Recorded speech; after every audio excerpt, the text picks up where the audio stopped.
Señor presidente, señorías, la reforma de la ley electoral ha sido solicitada desde hace bastante tiempo por muchas personas, colectivos, partidos injustamente tratadas, por investigadores y por ciudadanos anónimos.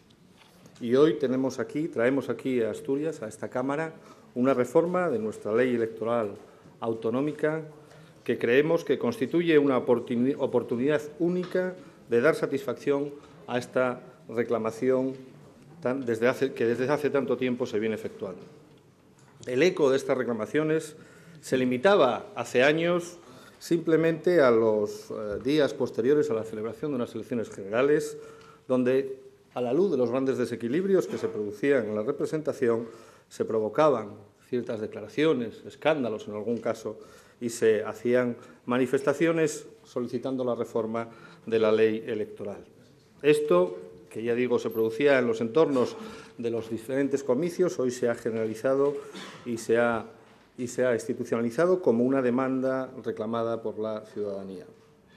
En el año 2008, después de las elecciones del 2008, el Gobierno que en aquel momento presidía don José Luis Rodríguez Zapatero encarga un informe al Consejo de Estado sobre la reforma de la ley electoral. Ese informe estuvo preparado el 24 del 2 del 2009. Fue trasladado al Gobierno y en él se recogían una serie de reformas de nuestra LOREG, de nuestra Ley Orgánica de Régimen Electoral General. Una serie de reformas que entiendo están hoy recogidas, al menos en su espíritu, en sus ideas, en las ideas que amparaban esas propuestas en esta reforma que hoy traemos aquí.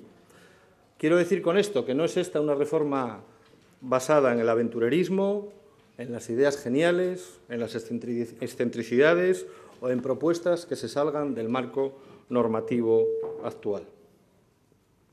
El sistema electoral general para el Congreso de los Diputados cumplió, y no tengo ningún empacho en reconocerlo, un papel satisfactorio en la transición y en los primeros años de consolidación de nuestra democracia.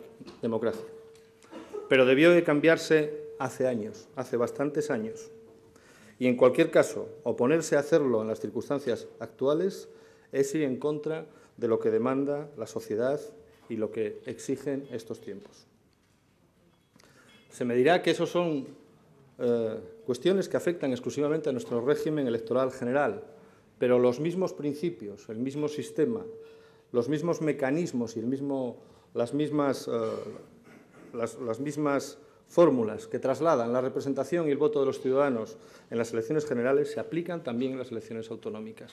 Y, por lo tanto, aquellos vicios que aquejan a la normativa, a la ley, a la LOREG, a la normativa de elecciones generales, afectan también a nuestra normativa electoral autonómica. Por lo tanto, las razones que justifican esa reforma y que, como ya he señalado, vienen muy bien apuntadas en ese informe del Consejo de Estado, también pueden predicarse de nuestro régimen electoral autonómico. Ya sé que probablemente los desequilibrios se producen en menor medida que en el régimen electoral general, pero eso es simplemente una cuestión de tamaño y no de principios. No hay más o menos igualdad, no se puede ser más o menos iguales. El principio de igualdad existe o no existe, y con nuestra norma electoral autonómica no se cumple ese principio de igualdad del voto. Por ejemplo, y eso lo hemos conocido en el ámbito de la comisión de estudio que ha valorado nuestro régimen electoral, se produjo una circunstancia en las elecciones autonómicas del año 2011. El partido más votado no fue el partido que más escaños consiguió, ni siquiera el partido que gobernó en esta comunidad autónoma. Y eso, que es un efecto rechazado por toda normativa electoral de todo tipo, aquí, sin embargo, no produjo más que una breve reflexión. Yo entiendo que hay partidos que prefieran un sistema mayoritario o un sistema proporcional. Y en el ámbito de la discusión teórica cabe, como así ha sucedido en el ámbito de esa comisión especial, cabe esa discusión. Pero, en todo caso, tenemos que sujetarnos a la normativa constitucional y estatutaria. Con esa vocación nació esta reforma y a esa normativa se sujeta. A lo recogido en el artículo 68 y el artículo 25 de nuestro Estatuto de Autonomía. Y ahí claramente se habla de un sistema electoral libre, igual, directo y secreto, que opte por un sistema, además, proporcional. Y, por lo tanto, ese es el marco en el que nos tenemos que mover, más allá de todas las discusiones teóricas que estarán muy bien, pero que en este momento ya no son pertinentes. Esta reforma es respetuosa con la legalidad constitucional y con la legalidad estatutaria. Y este proyecto tiene como objetivo obtener la equidad en la representación de los partidos y compatibilizar alta representatividad con gobernabilidad. Y creo que lo consigue. Y lo consigue porque promueve la igualdad del voto. La igualdad del voto de todos los asturianos, vivan donde vivan y voten a quien voten. Ya sé que se ha negado este criterio en el marco de esta discusión en el Parlamento. Se ha aludido a una igualdad más de carácter orgánico. Pero miren, yo hoy quiero apoyarme en discusiones anteriores en este Parlamento. Este es un tema que se ha debatido largamente aquí en otras ocasiones. Y aquí se han manifestado, en fin, opiniones muy fundadas de personas seguramente con mayor criterio y con mayores luces que la mía. Y por eso quiero remontarme al 8 de febrero de 1980, en esta misma Cámara, en el Parlamento asturiano que en aquel momento estaban haciendo, en la discusión sobre el proyecto del Estatuto de Autonomía. Y voy a leerles una cita que me permita el señor Lastra, va a ser un poco larga, pero creo que es absolutamente pertinente. Y en lo tocante al principio de igualdad del voto, para que quede muy claro a qué nos estamos refiriendo cuando hablamos de este principio. Que el sufragio sea igual no puede interpretarse, obviamente, en el sentido de que sea igual ante el ciudadano del mismo municipio. Es decir, que el voto de dos personas de una misma circunscripción tenga iguales efectos, tenga igual capacidad de decisión. Esa igualdad hay que medirla o considerarla a escala de todo el territorio sobre el cual así se asientan las instituciones que se van a elegir mediante este acto de sufragio. Porque desde nuestro punto de vista es la fórmula que de una manera óptima conjuga los dos principios, que el voto sea igual entre todos los hombres y mujeres que tengan la capacidad de votar en Asturias, es decir, que sea igual para todos los asturianos en el sentido de que tenga la misma capacidad de generar representación.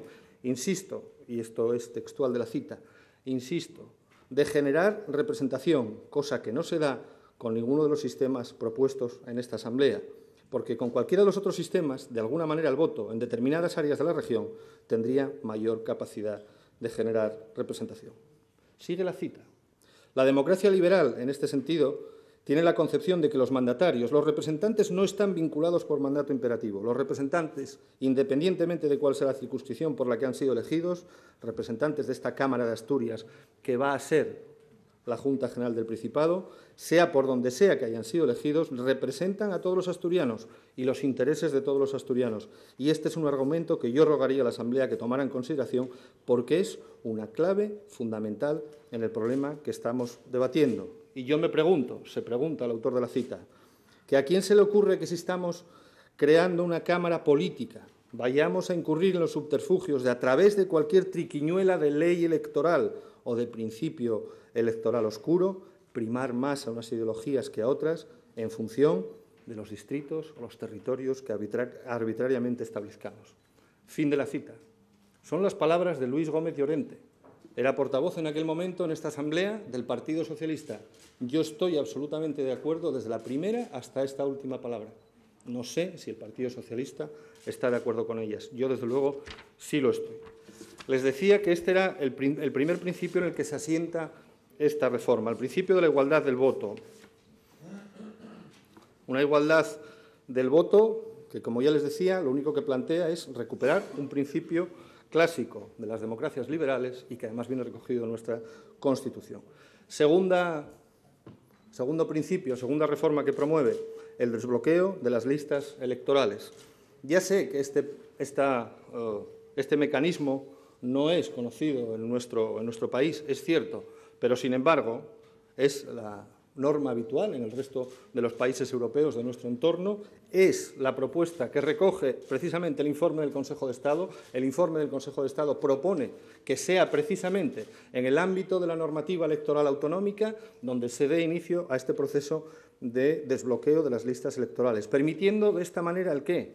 introducir la competencia interna dentro de los partidos. No tengo ningún empacho en reconocer esto. Quizá a ustedes esto les preocupe, a nosotros no nos preocupa nada.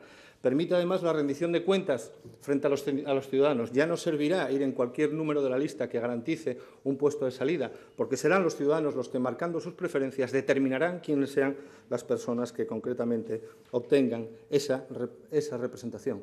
Y además, no se preocupen, es respetuosa con el sistema de partidos actual en nuestro país. En ningún caso pretende la voladura de este sistema de partidos, pero sí pretende, como les decía, un paso fundamental para propiciar que realmente los ciudadanos recuperen el control sobre la política y sean ellos los que decidan quiénes quieren que sean sus representantes y no los aparatos de los partidos.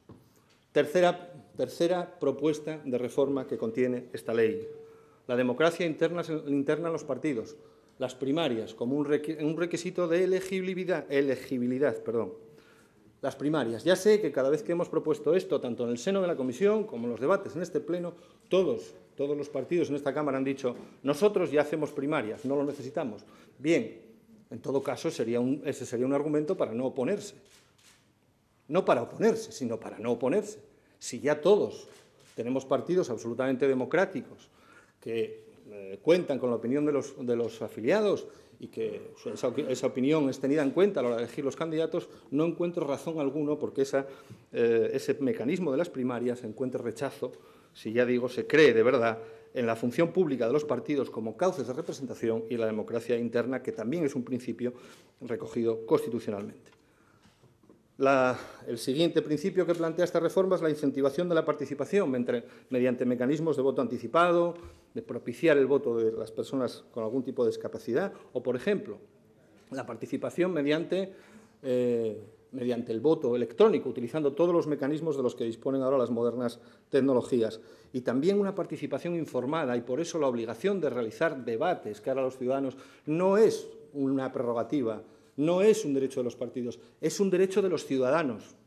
Es un derecho de los ciudadanos, que no tenemos ningún derecho a hurtárselo y, por lo tanto, implantar estos debates obligatorios me parece que es absolutamente pertinente.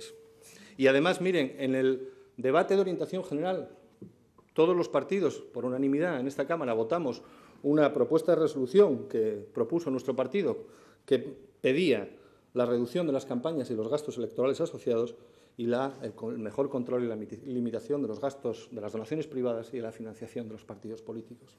Y eso tenemos que hacerlo si de verdad creemos en ello. Si no era nada más que una manera de votar una propuesta de resolución y de esa manera desactivarla, que pasase desapercibida, para traducir eso en un hecho real necesitamos reformar esta ley electoral autonómica y por eso yo creo que es otra razón. Mire, se ha desacreditado esta reforma por los que no están dispuestos a aceptarla, atendiendo a que parece ser que solo atiende o que solo defiende los intereses de determinados partidos minoritarios, que serían los beneficiarios de esta reforma. Como les decía, esta reforma se basa en una serie de principios. El primero de ellos es el de la igualdad del voto, el desbloqueo de las listas, la democratización de los partidos, la mejora de la participación y, desde luego, la equidad de votos y la representación asociada a esos votos. Nosotros, como partido más pequeño en esta Cámara, desde luego el título de partido minoritario lo llevamos con todo orgullo, pero también con toda legitimidad. Nosotros no queremos ni un centímetro cuadrado de escaño que no nos corresponda por los votos de los asturianos. No lo queremos. Ustedes sí lo quieren. Y, por lo tanto, si se está de acuerdo con los principios de igualdad, de desbloqueo de las listas, de democratización, de mejora de la participación y de equidad en la representación, que nos digan cuáles son los intereses, el que se oponga a estos intereses, que nos diga cuáles son sus intereses. Díganoslo. Estos son nuestros intereses y no tenemos ningún empacho en reconocerlos y están reflejados en la ley. Pero si ustedes se oponen a estos, tendrán que explicar a todos los asturianos y a todos los españoles cuáles son los intereses que defienden, porque tendrán que ser intereses opuestos a estos y, desde luego, no creo que puedan ser considerados intereses generales en ningún caso. Serán los intereses de sus partidos mayoritarios, pero no los intereses generales. Otro criterio que se ha utilizado para desacreditar esta reforma son criterios de tipo formal. Se ha aludido durante mucho tiempo que necesitaba una mayoría reforzada que fuese más allá de lo que recoge la mayoría tanto constitucional como estatutaria. Y mire, voy a permitirme también hacer una cita. Voy a hacer una cita también de aquel debate, de aquella sesión del 8 de febrero de 1980 en esta Junta General, en esta misma Asamblea. Una cita que dice así: la democracia es el reino o el dominio de las mayorías con respecto a las minorías. Cuando las mayorías no respetan a las minorías, aunque formalmente estemos en un proceso democrático y aunque la representación sea correcta, se están conculcando los principios y la base y filosofía de la democracia. Pero mucho más cuando las minorías imponen su ley a las mayorías, cuando las minorías se imponen con argucias de tipo parlamentario jurídico, y esto se parece cada vez más a la Restauración. Y yo creo oír por aquí los ecos de un Montero Díaz, de un gran elector. Cuando las minorías se imponen a las mayorías, se está desvirtuando la esencia de la democracia.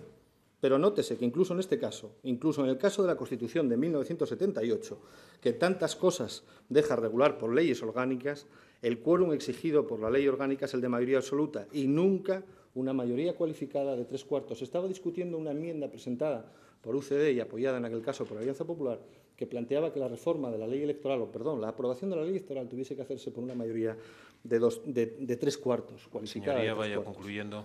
La mayoría, una mayoría de 2/3 con la sola reforma del Estatuto, como la reforma de la Constitución, cuando se trata de constituciones rígidas, una mayoría de 2/3 significa la existencia, la consagración, la legalización del tercio bloqueante. No quiere decir otra cosa.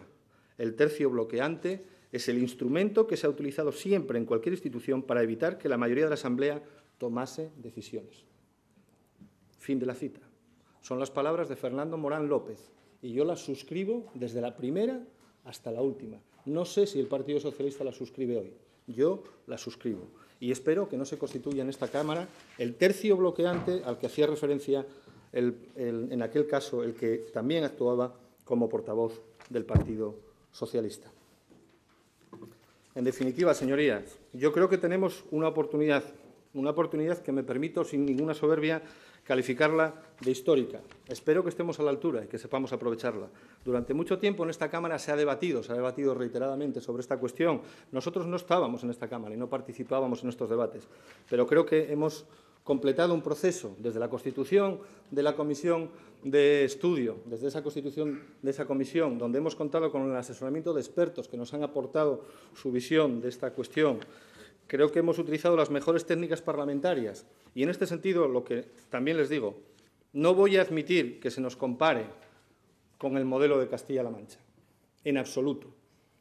Si algo se ha hecho aquí en Asturias es precisamente instaurar un modelo radicalmente distinto de los procesos de reforma electoral que se han llevado a cabo en Castilla-La Mancha, un lugar muy significativo porque ahí había líderes tanto del Partido Socialista como del Partido Popular ahora, con un especial peso político.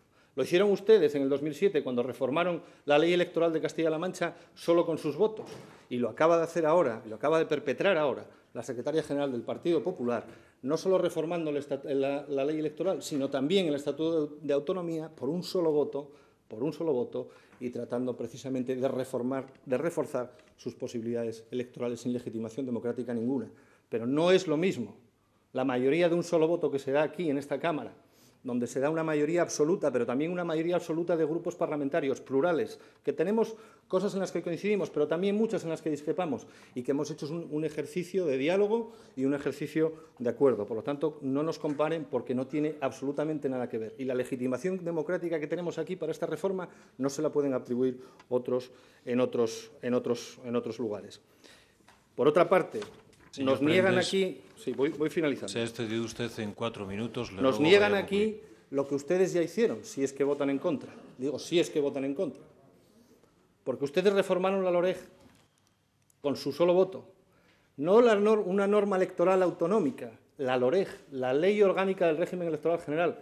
La modificaron con la Ley de Igualdad del año 2007, con su disposición adicional primera, en la cual introducían modificaciones en la LOREG que incluso provocaron el recurso ante el Tribunal Constitucional del Partido Popular. En aquel caso se consideraron con la suficiente legitimación para llevar a cabo aquellas reformas de ampliación de derechos. Y yo le digo, yo personalmente y mi partido estábamos de acuerdo con aquellas reformas. Pero hoy aquí estamos hablando de reformas de ampliación de derechos de los asturianos y también estamos de acuerdo con ellas y también creo que tenemos la legitimación legal y la legitimación democrática para hacerlo. Mire, en el libro Todo lo que era sólido del Premio Príncipe de Asturias del Premio Príncipe de Asturias, que esto es importante, señor Luis Venta, a usted no le importará, pero a mí me parece importante. En el libro de Todo lo que era sólido, el profesor Antonio Muñoz Molina, el escritor Muñoz Molina, al que acabamos de escuchar aquí recientemente, decía: hace falta una serena rebelión cívica a la manera del movimiento americano por los derechos civiles, que utilice con inteligencia y astucia todos los recursos de las leyes y toda la fuerza de la movilización para rescatar los territorios de soberanía usurpados por la clase política. Esa rebelión cívica está en marcha. ¿Ustedes creen que no? Creo que probablemente ni siquiera lo sepan o no lo están notando, pero esa rebelión cívica está en marcha. Lo están poniendo en marcha ciudadanos. Este es el primer paso, en todo caso, de esta reforma. Espero que no sea el último ahora, pero si no será el primer paso del futuro. Y no tengo ninguna duda que esta reforma se va a abrir paso en España y en Asturias, sin ninguna duda. Y ustedes hoy pueden elegir. Pueden elegir de qué lado quieren estar. O están de la parte de los ciudadanos o están de parte de este bipartidismo, de esta clase política que ahora mismo está usurpando legítimamente partes de soberanía que le corresponden a los ciudadanos. Gracias.